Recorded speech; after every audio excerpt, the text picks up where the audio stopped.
أعوذ بالله من الشيطان الرجيم.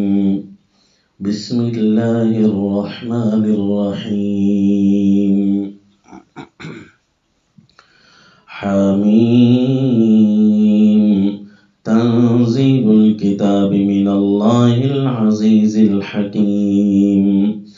إن في السماوات والأرض لآيات للمؤمنين. وصلی اللہ علی النبی الکریم. سورۃ الجاثیہ.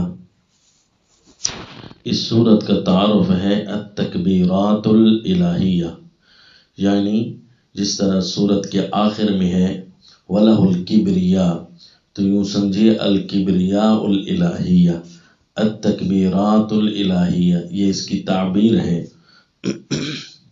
جس طرح سورہ بنی اسرائیل تھی التسبیحات الالہیہ، سورہ سبا تھی التحمیدات الالہیہ، تو اسی طرح سورہ جاثیہ ہے التکبیرات الالہیہ. تو اس سورت کے شروع میں کس انداز سے اللہ نے اپنی کبریائی کا تذکرہ فرمایا کہ حامیم تنزیل الکتاب من اللہ العزیز الحکیم.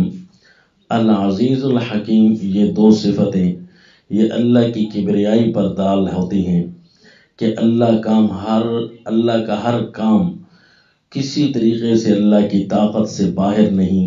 اللہ ہر چیز پر زبردست ہے، غالب ہے، العزیز. لیکن جو بھی کام کرے وہ کام کسی طریقے سے کسی کمی کا شکار نہیں ہوتا. الحکیم، اس کے ہر کام میں حکمت ہوتی ہے، ذو حکمت چیز ہوتی ہے ہر کام اس کا.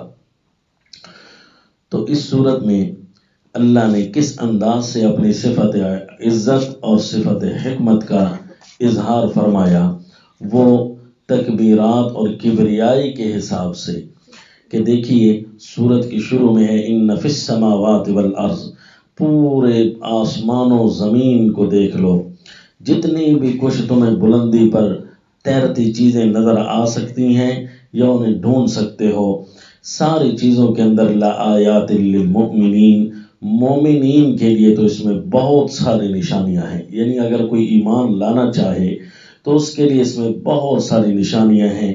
وہ یہ بتائیں گے کہ یہ ساری کسی ایک اللہ کی قدرت کی کاریگری ہے. اور پھر اس سے اگلا قدم بتایا کہ اگر مومن ایمان لا کر اپنی ایمان اور یقین کو دوبالا کرنا چاہیں تو سب کو چھوڑ کر صرف اپنی زمین پر چلتی ہوئی چیزوں کو اور اپنے آپ کو دیکھیں. وفی خلقکم وما یبث من دابہ، اور سوچنا چاہیں اللہ کی کبریائی کو تو آیات لقوم یوقنون، کئی دلائل تمہیں نظر آئیں گے ایقان اور یقین کرنے کے لیے، یعنی خاموش کرانے والے دلائل، مسکت دلائل، جو اللہ کی کبریائی کے علاوہ اس کا کوئی جواب نہیں ہوگا کہ ان کو پیدا کرنے والا کون ہے، ایک ہی اللہ کریم ہے. آیات للمؤمنین کے بعد آیات لقوم یوقنون فرمایا تاکہ یقین کو اگر کوئی ڈھونڈنا چاہے کہ اس کے علاوہ کوئی صورت بن ہی نہ سکے عقلاً نقلاً، تو پھر اپنے آپ کو دیکھ لو اور زمین میں پھیلے ہوئی ان چرندوں پرندوں حشرات اور مخلوقات کو دیکھ لو، ایک اللہ کی کبریائی ہی نظر آئے گی.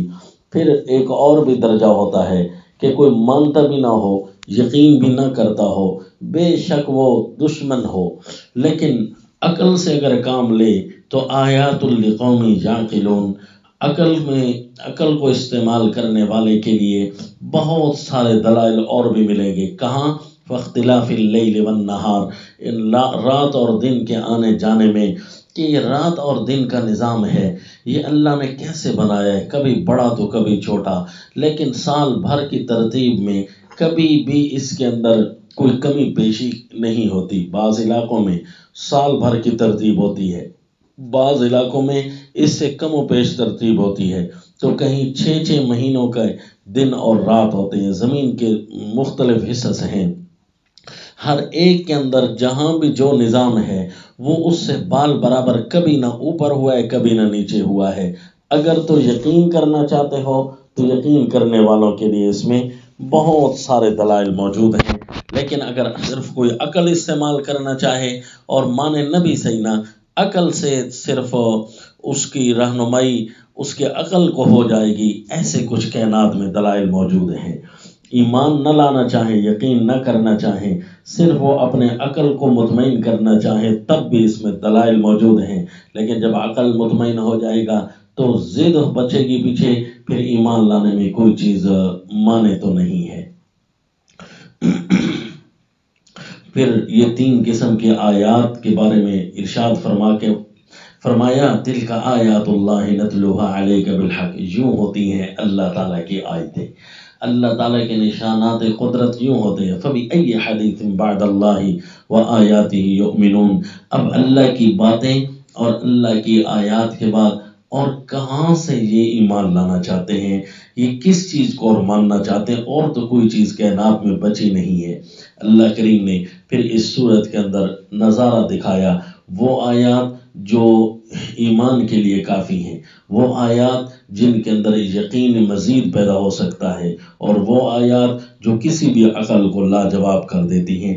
پھر اللہ کریم نے اس ساری صورت کے اندر ایسے کچھ تعارف اور سیر کرا کے پھر فرمایا آخر میں للہ الحمد رب السماوات ورب الارض رب العالمین وَلَهُ الْكِبْرِيَاءُ فِي السَّمَاوَاتِ وَالْأَرْضِ وَهُوَ الْعَزِيزُ الْحَكِيمُ۔ جس صفت سے سورت کو شروع کیا تھا اسی صفت پر اختتام کیا کہ دیکھو آسمانوں کے کسی بھی حصے کو کھول لو، للہ الحمد رب السماوات، ایک ہی اللہ کی حمد تمہیں نظر آئے گی، ورب الارض، زمین کے کسی بھی حصے کو کھول دو، رب الارض کی ہی تعریفیں تمہیں نظر آئیں گی، رب العالمین، کائنات میں پھیلے ہوئے جتنے بھی عالم ہیں، کسی بھی عالم کو قرید کر دیکھ لو، اللہ ہی کی تعریفیں اور کبریائیں نظر آئیں گی۔ تعریفیں وَلَهُ الْكِبْرِيَاءُ فِي السَّمَاوَاتِ وَالْأَرْضِ، آسمان و زمین میں اللہ کی تعریفوں کے ساتھ ساتھ اللہ کی کبریائی بھی تمہیں نظر آئے گی۔ اس سے ثابت کیا ہوا؟ وَهُوَ الْعَزِيزُ الْحَكِيمُ، کہ اللہ اپنے ہر فیصلے پر، اپنے ہر کام پر، اپنی ہر کاریگری پر، اپنی ہر تخلیق پر غالب ہے، الحکیم، لیکن جو بھی چیز بنائی ہے وہ حکمت سے خالی نہیں، وہ حکمت سے بھری ہوئی ہے۔ کائنات میں اگر بیل بوٹے ہیں، چرند پرند ہیں، حشرات الارض ہیں، اس کو آج تک کائنات ڈھونڈنے میں لگی ہے، اول تو ان ساری مخلوقات کو پا نہیں سکے، لیکن جسے پا سکے ہیں اس کے اوپر اگر ذرا بھی وہ تحقیق کرتے ہیں تو انہیں پتہ چل جاتا ہے کہ یہ چیز ہمارے لیے کتنی مفید ہے، اس کے اندر حکمت اور حکمت کی کاریگری کیسی ہوئی پڑی ہے۔ تو یہ جو صورت ہے یہ پورے قرآن میں ایک عجیب پہلو رکھتی ہے، پڑھنے کے اعتبار سے، جملوں کے اعتبار سے اور دلائل کے اعتبار سے، کیونکہ سارے قرآن کے عجیب نظارے اس پوری صورت میں موجود ہیں۔ اگر کوئی چاہے کہ پورے قرآن میں اللہ کی کبریائی کے عجیب نظارے جو بیان ہوئے ہیں ان کو میں ایک ہی جگہ پر اکٹھے پاؤں، اللہ کی قدرت کی کاریگری مجھے نظر آئے، تو وہ سورہ جاثیہ کو پڑھ لیں۔ سورہ جاثیہ کے اندر اللہ کریم نے اپنی اسی قدرت کی کاریگری اور کبریائی کو بیان فرمایا، وما علینا الا البلاغ۔ ہاں، تعارف اس صورت کا التکبیرات الالہیہ کے ساتھ کتاب و آیات الآفاق لکبریاء اللہ الی المؤمنین، کتاب و آیات الآفاق لکبریاء اللہ الی المؤمنین، اللہ کی کبریائی کی آیتیں، دلائل، کتاب الآفاق، کتاب و آیات الآفاق، جتنی بھی کائنات میں نشانیاں موجود ہیں لکبریاء اللہ کی کبریائی کی، الی المؤمنین، یہ اللہ نے مومنوں کی طرف دلائل بھیجے ہیں، اگرچہ بھیجے ساروں کی طرف ہیں لیکن چونکہ ماننے والے مومن ہیں نا تو اس لیے مدح کے مقام پر انہیں کا تذکرہ ہے کہ لکبریاء اللہ الی المؤمنین وما علینا الا البلاغ۔